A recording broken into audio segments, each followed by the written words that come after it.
Good morning. This is Susan, live, unedited, and unfiltered. Welcome to my car.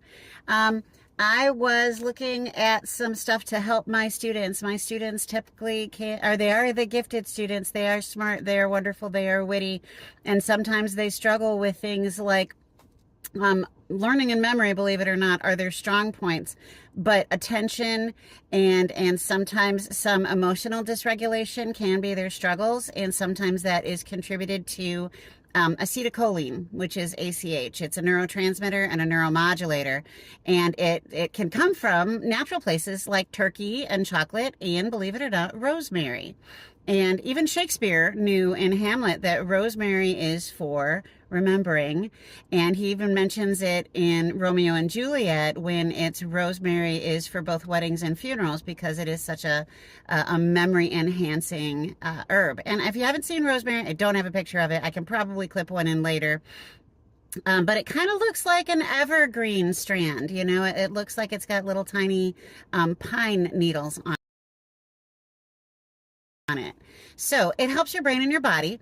It is a neurotransmitter. It helps your central nervous system. So it helps to transmit information from your receptor to receptor to receptor.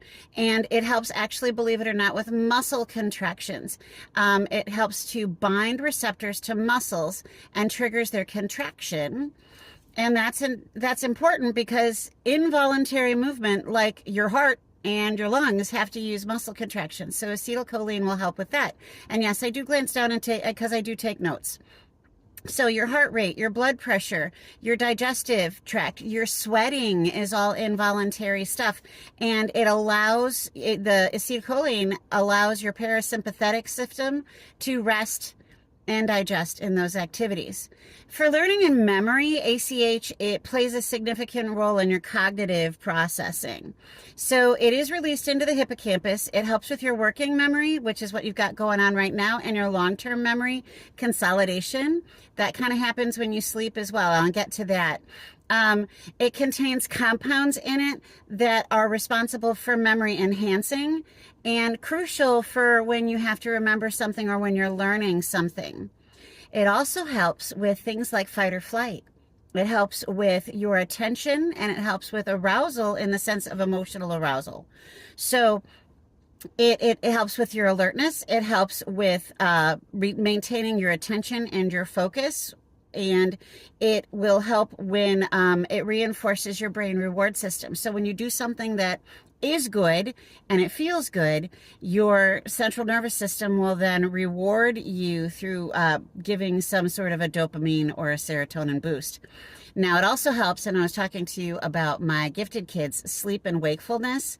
They struggle sometimes to sleep at night because their brains are so active that they have 900 things going, and their brain is going in 900 different directions, and sometimes it's kind of tangential, so it goes one direction and then the other direction at the same time.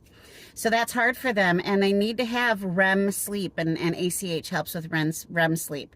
So it can help with people who have ADHD and ADHD, which is, you know, you have autism with the ADHD component. It helps with anxiety and memory function issues.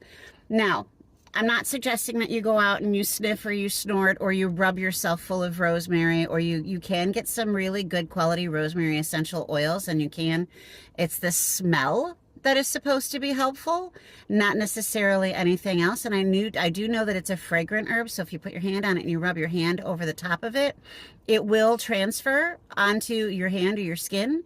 So there are people who will rub it on their hands or rub it behind their ears or rub it into the pulse points. You can do the same with some oils, and you can certainly use the oil dispensers that, you know, kind of pump out smells throughout the day.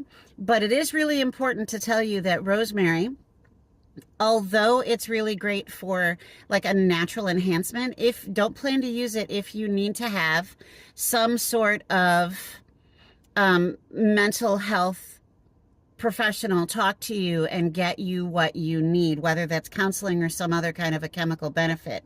So the other thing is, like I told you, chocolate and turkey. Hey, you put rosemary inside a turkey and you cook a big turkey dinner and you make yourself some nice real fudge brownies for dessert, you can have a nice yummy dinner and have the ACH benefit.